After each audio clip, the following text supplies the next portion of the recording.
Sacred Heart is proud to sponsor Pensacola Histories in recognition of the Daughters of Charity who brought their mission of care to Pensacola over 90 years ago.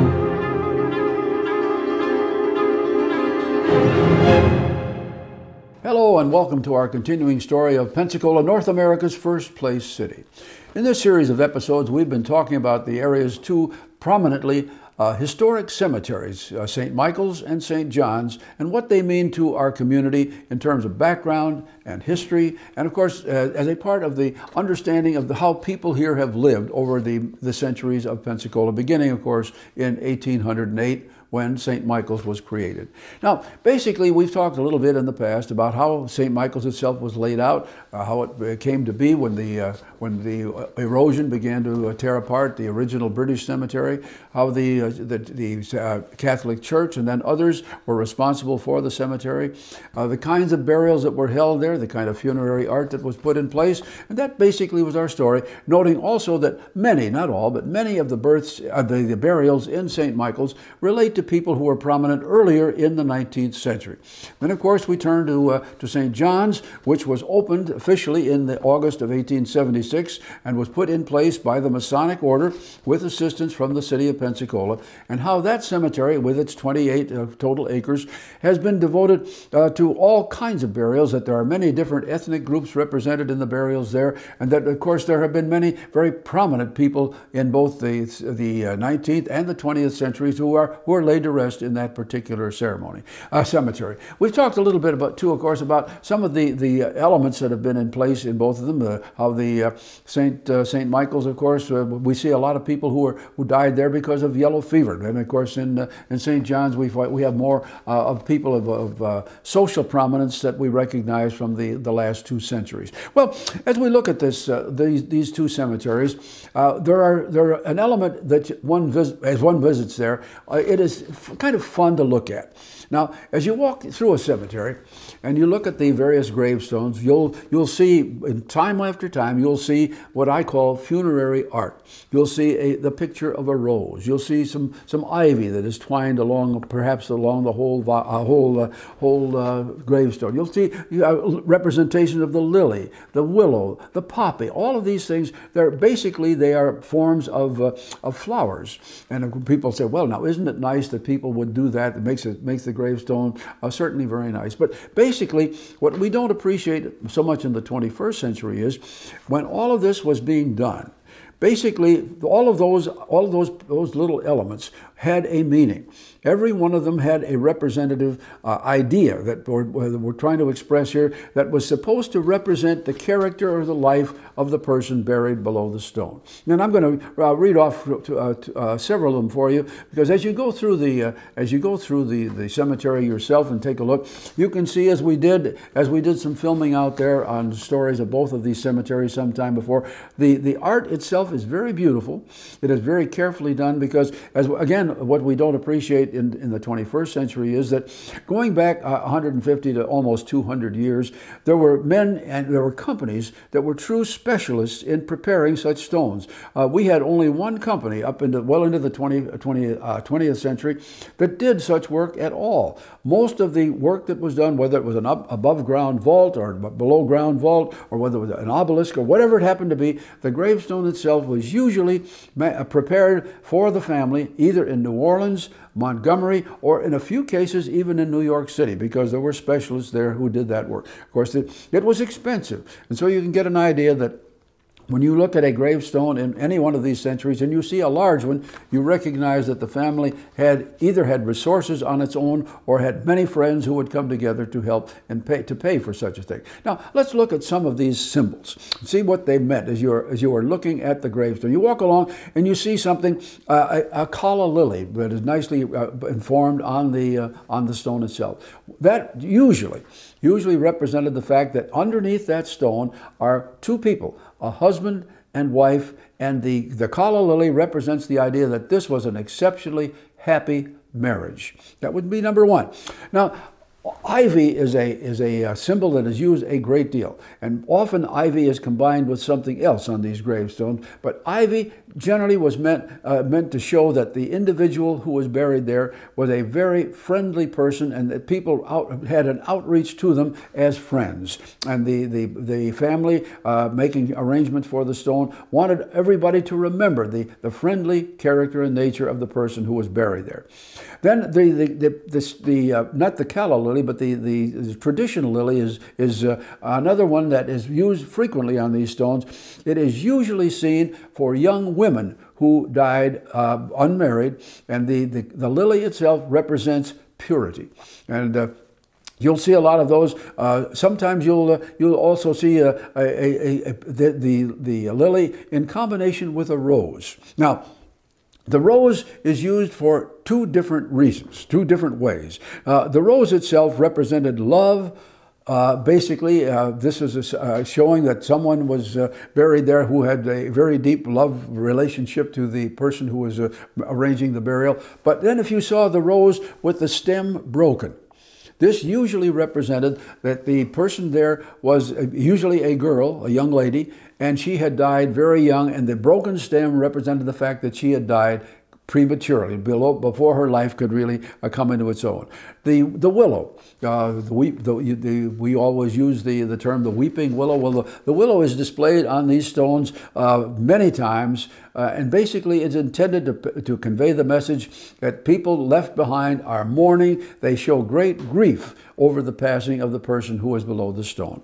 Now, often, but in the cemetery, you will find that you'll find a couple of hands that are literally come together like this, and usually, well, almost in every case, there are the cuffs of the man's shirt or coat and the woman's dress are shown, and basically the two hands clasped together show that this is a husband and wife, that this once again has been a very happy marriage. They were a happy couple, and often, not always, but often, some of the critical information, the data for the people, is engraved right on the cuff itself. So it kind of serves a double purpose.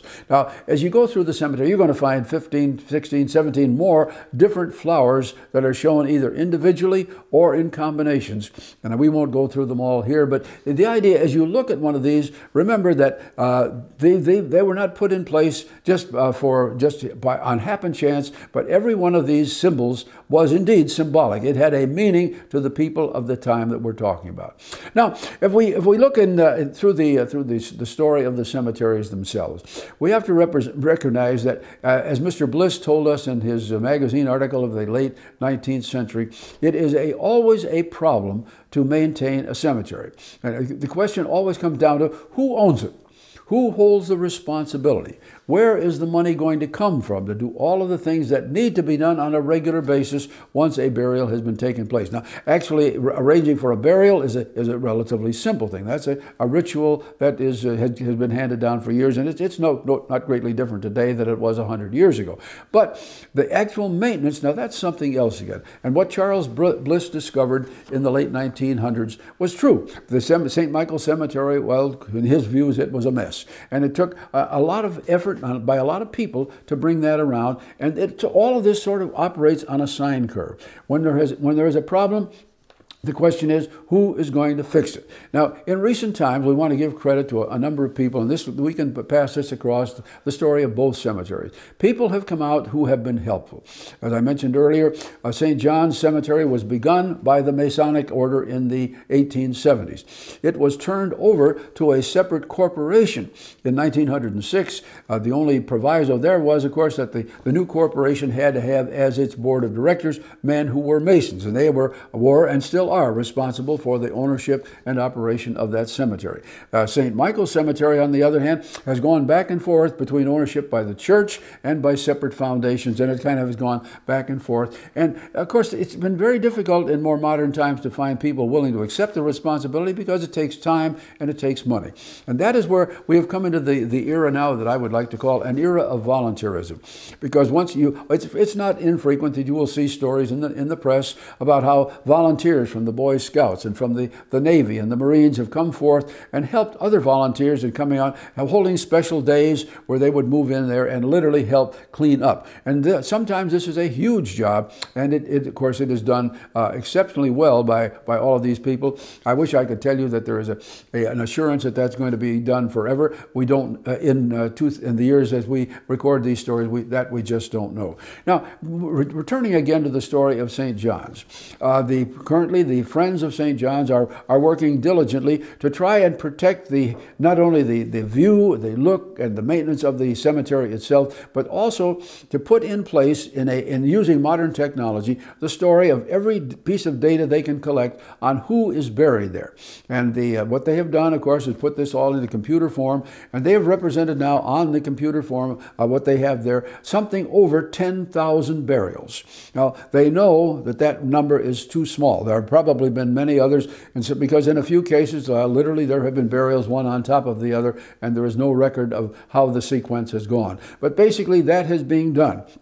The second thing that they are trying to do is to convert the original gatehouse, which had a number of varying forms over time. They're trying to convert that into a place where people can come to do research, and also where they can conduct meetings if they wish, for the family during a burial ceremony or for other purposes as well. So that work is going on, and they of course are also trying to add other elements of beauty to the cemetery. Hopefully in the future there will be a new fountain out there. They're looking also at additional fencing around the entire perimeter, and this sort of thing is sort of the dream that people have as the cemetery maintenance goes on. We look at St. Michael's Cemetery, to the wonderful work that has been done there by Dr. Judy Benz, Nancy Fetterman, and other representatives from the University of West Florida who have kind of taken on that kind of work as a project. They are doing wonderful work in identifying, as they have done at St. John's, who the people were, and getting more biographical data on paper here, so that the cemetery, well, actually both cemeteries, can serve us all as research tools, which is what they basically are, or they can be. Now, in closing this episode, we want to remember a few things out of the past. What is a cemetery? Well, going back to what Socrates and some of the others wanted to call it, they say it's a sleeping place. It's a place where people have been buried. The people who are there, and the cemetery itself deserves a great deal of respect. This is the final resting place of our ancestors, and if they are deserving of all of the care that we can provide. And consequently, this is one of the things that we try to emphasize as the volunteers work there as well. As you pass through St. John's or St. Michael's, as I hope you will do one day, take a look at what is there, who is there, the reverence with which all of this has been put together and cared for, and remember how it relates to things that you do in your daily work. Who were these people? Why should they be remembered? What lessons do we learn from the lives that they have there? And again, if you should happen one day to be doing family history or corporate history, you would find the presence of this data and the story that these cemeteries tell so valuable to you in what you're going to do in the future. All of this, of course, is dependent upon what you and other individuals or classes or students may wish to do. We are very fortunate in having two wonderful historic cemeteries. They list in total about 20,000 names that we can go back to, and each name represents a story. If we go back to 1808 or 1850, we're talking about people who were in the Civil War, who were in the War of 1812, who were in the Spanish-American War. There are a number of burials, of course, from World War I and World War II and subsequent wars. So all of this is part of our story. And if we are going to call ourselves, and rightfully so, North America's first place city, this is part of our documentation. This is our story. Historic cemeteries, we are so fortunate to have them, that they are being well cared for, as well as we possibly can at the moment. And we hope that when people come to visit you, this might be one of the things that you would have on the list of things to do. Take them out, have a good look at one of the cemeteries, or both of them, so they can appreciate what North America's first place city is all about, and how it represents, the cemeteries represent so much for so many who have been here for so long.